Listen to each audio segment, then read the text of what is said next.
Welcome back to my channel दोस्तों।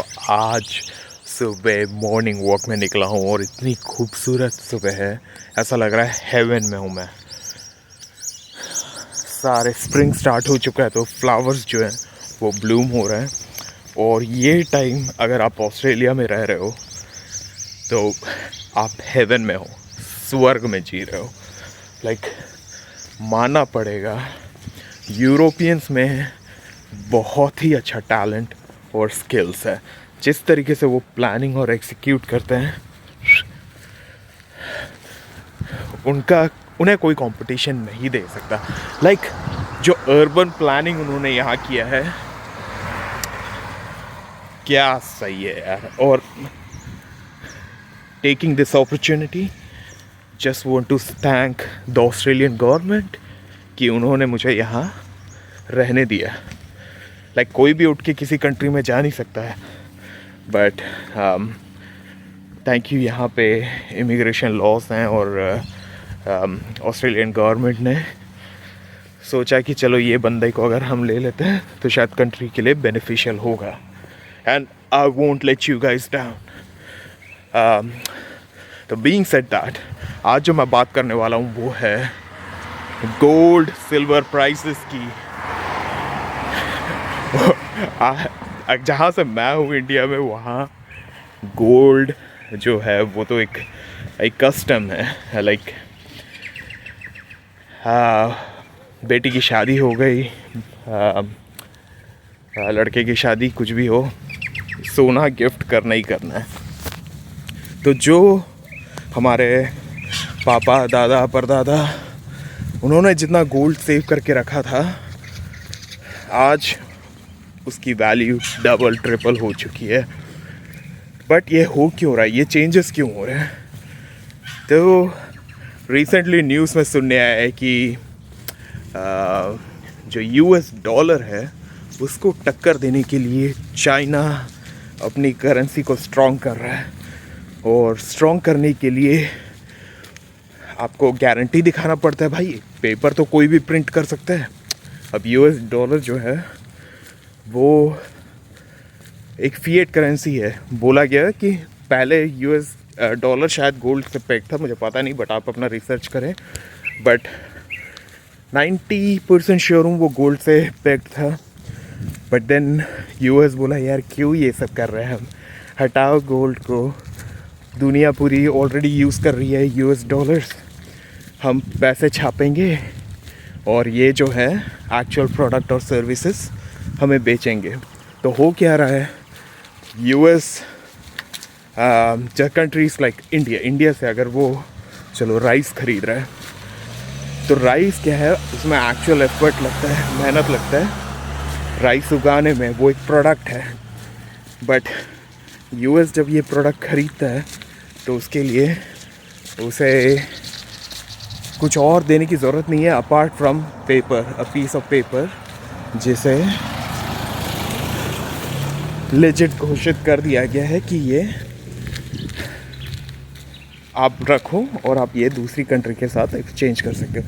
तो जब ऐसी चीज़ें जिसके लिए ज़्यादा टाइम एफर्ट लगता है, वो यूएस प्रेफर करता है कि ख़रीद लेता है और इन्हें वो पेपर प्रिंट करके दे देता है।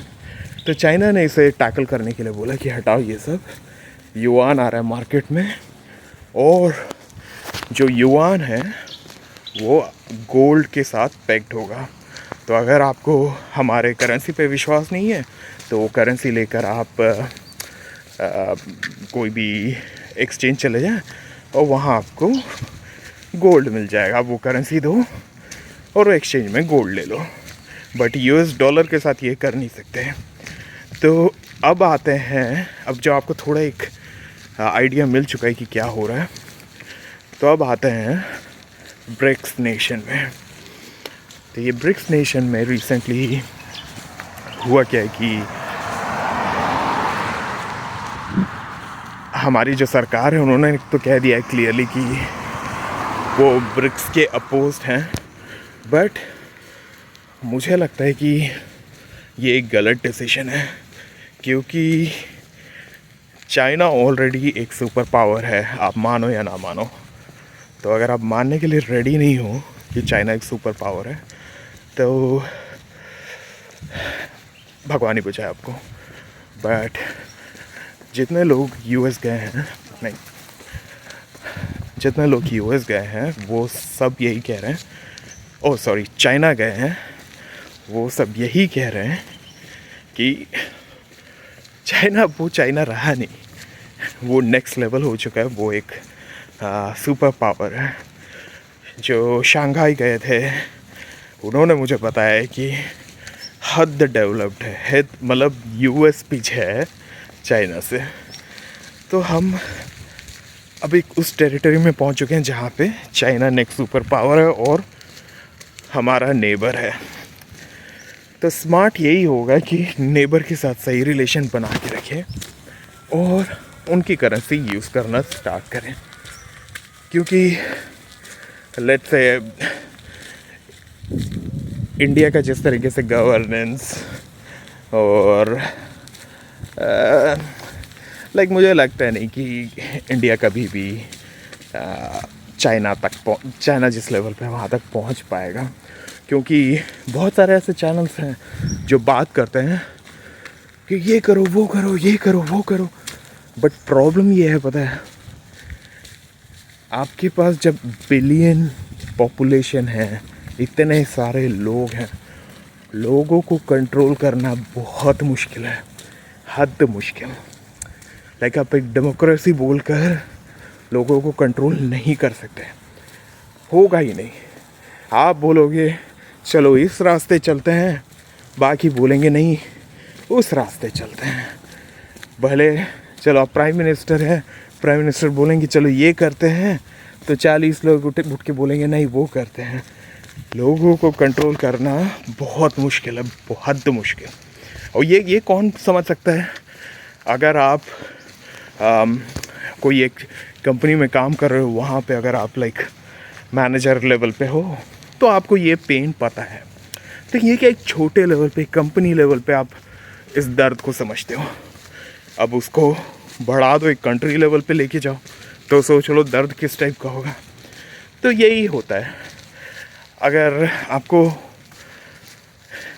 डेवलपमेंट चाहिए तो चाइनीज़ जैसी सरकार लानी पड़ेगी और लाइक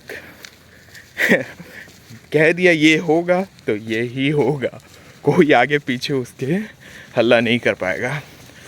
नहीं तो अगर आप डेमोक्रेसी के नाम पे लाइक ये है वो है करके बस डिबेट होता रहेगा और कुछ होगा नहीं। और वही हो रहा है इंडिया में। मतलब एक टाइम था जब इंडिया और चाइना दोनों गरीब थे, दोनों स्ट्रगलिंग थे। आज देख लो चाइना का है और हम का है, हम आज भी गरीब और स्ट्रगलिंग है बट चाइना ने आधे से ज़्यादा को पॉवर्टी से बाहर निकाल चुके हैं। तो गवर्नेंस एक बहुत ही इम्पोर्टेंट चीज़ है, उसके बिना ये सब होना मुश्किल है और इंडिया में बहुत लैकिंग है वो। बट एनीवेज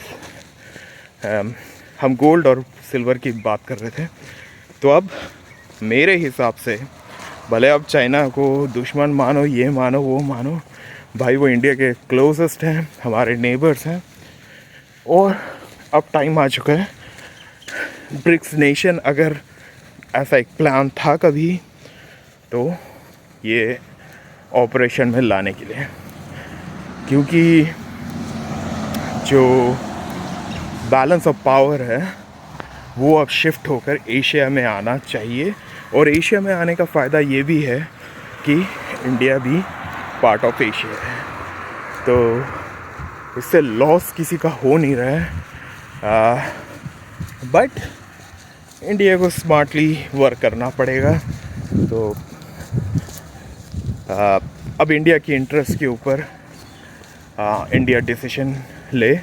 बट जो यूट्यूब चैनल्स जैसे देशभक्त ये सब जो है वो नो डाउट उनके चैनल्स, मुझे वीडियोस उनके कंटेंट देखना पसंद है, बट वो जिस तरीके से बात करते हैं कोई बेस नहीं है उसमें। लाइक अरे हम कॉकरोच हैं, ये है वो है बोल कर शुरू कर देते हैं। मुझे नहीं लगता कि यार ऐसे बंदे जो इन्फ्लुएंसर्स ये सब जो हैं वो एक कोई एक छोटी मोटी कंपनी में भी एक मैनेजरियल लेवल पे काम किए हैं, क्योंकि उससे वो आप जब उस लेवल पे काम करते हो तो आपको पता चल जाएगा कि भाई ये इजी टास्क नहीं है जो सरकार को ऐसी गाली दे दी है ये वो। अभी सरकार, चलो फॉर एग्जांपल आपने सरकार को ये वो मोदी जी ये हैं वो हैं करके बोलना शुरू कर दिया है। अगर आप लेट्स से अगर मोदी जी शी जिनपिंग जो हैं उनके जैसा जो उनका ये डेमोक्रेसी वहाँ है नहीं, तो अगर उस टाइप का स्टाइल ले आए भाई आधी इंडिया पागल हो जाएगी। आधे इंडिया चलकर वो ये जो बंदे जो आज बोल रहे हैं नहीं ये होना चाहिए, सरकार को ये करना चाहिए यही कल रोना शुरू कर देंगे। तो लोगों से डील करना मेरे हिसाब से बहुत ही हेक्टिक चीज़ है, और जो कर रहे हैं उनको सपोर्ट करो, मैं यही बोलूँगा। मेन जो है लोगों को चेक में रखो। अगर लोगों को चेक में रखोगे तो करप्शन कम होगा।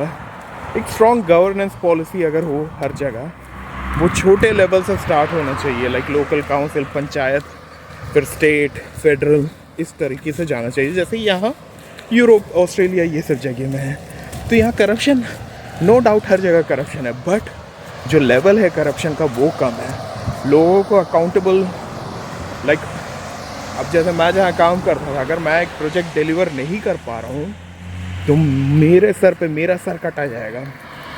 उन लोग मुझे अकाउंटेबल होल्ड करेंगे। तो सबके ऊपर KPIs होता है, end of the year review होता है। तो ये सब बहुत, अगर ये सब आप हर जगह इम्प्लीमेंट कर दो, इंडिया में कर दो, भाई ये काम चोरी वाम चोरी तो सारी एक टाइम पे निकल जाएगी। अगर सब काम करना शुरू कर दें, प्रॉपर अकाउंटेबिलिटी आप रखो, जो काम नहीं कर रहा है निकाल के फेंक दो। सरकार है, ये है, सरकारी नौकरी है, ये बोलकर बैठने का मतलब नहीं है।